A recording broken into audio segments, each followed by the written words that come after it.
hearing you say is that you, as a discipline, look at what the risk is on the other side of the situation and you avoid that. That's one of the rules. Well, it's just that it's like a lot of practical problems in algebra. If you invert, you can solve it easily. If you don't, you can't solve it easily. Exactly right. And so, of course, I had that trick very early.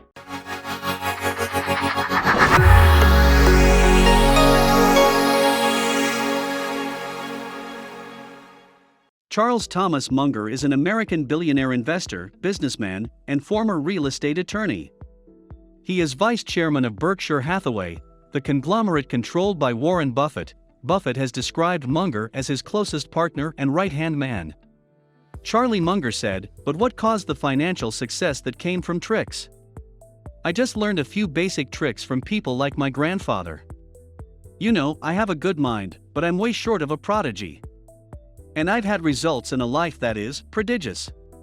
Before proceeding further in the video, please like and share the video, subscribe to this channel, and click the bell icon for more updates. There are all kinds of tricks that I just got into by accident in life. I invert all the time. I was a weather forecaster when I was in the Air Corps. And how did I handle my new assignment? Being a weather forecaster in the Air Corps is like being a doctor who reads X-rays. It's a pretty solitary. You're in the hangar in the middle of the night and drawing weather maps, and you're going pilots.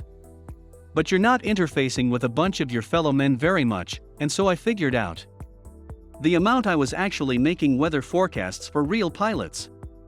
I said, how can I kill these pilots? Now that's not the question that most people would ask, but I want to know what the easiest way to kill them would be to avoid it. And so I thought it through in reverse that way, and I finally figured out. I said there are only two ways I'm going to kill a pilot. So I'm going to get him to icing, his plane can't handle, and that will kill him. Or I'm going to get him someplace who's going to run out of gas before he can land because all the airports are sucked in. And I just was fanatic about avoiding those two hazards. And if Kobe Bryant had somebody like me, he'd still be with us. Yeah, it was so stupid to kill yourself that way, but just that basic. I may have learned that to my grandfather. My grandfather would say to him when I was swimming. He'd say, swim as long as you want, but stay near the shore.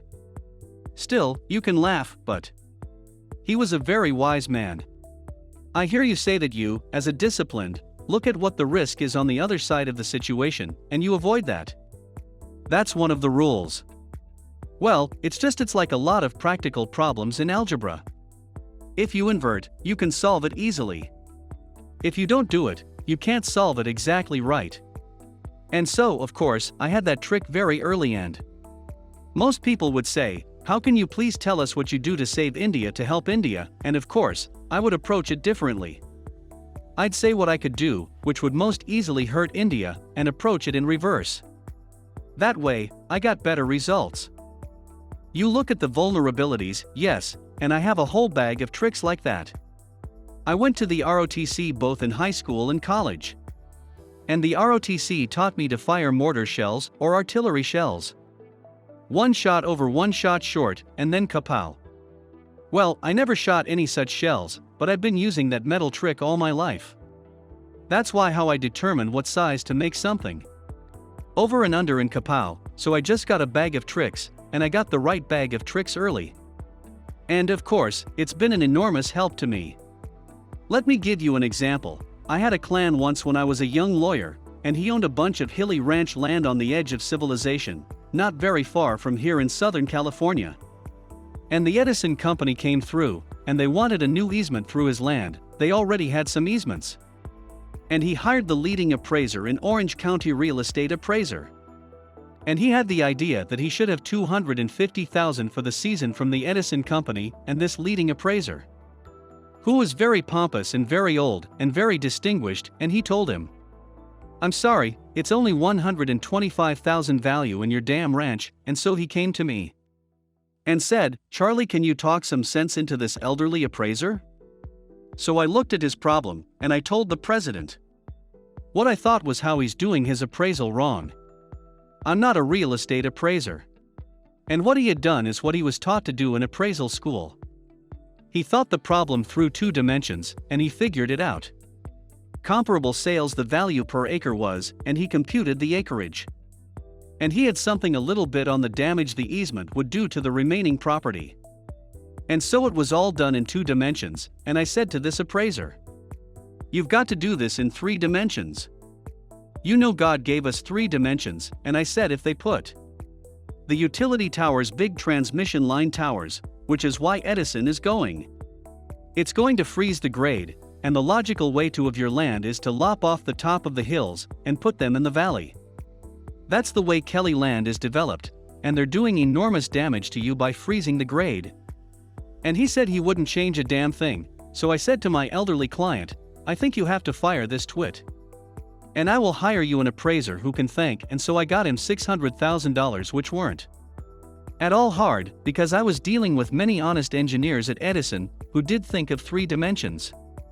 But again, that's so simple, but you'd be surprised how many lawyers would screw that one up, and of course, the people like that appraiser didn't know his own business very well because he didn't pay attention to the fundamentals. Those people are always with us, and if you have the mental trick of constantly going back to the basics. It's a pretty basic insight. Are you conscious that the geometrical problem in the real world is 3-dimensional? Are you conscious of the rules, or are they just there? Well, it's so habitual. Yeah, I understand, and I revolve around possibilities. I rag problems hard, and if they don't yield, I come back, so this is just a bag of tricks, and it enables a non-prodigious man to get prodigious results. Please don't wait to ask in your comments section if you have any other queries. Thanks for watching. See you in the next video. Please like and share the video, subscribe to this channel, and click the bell icon for more updates.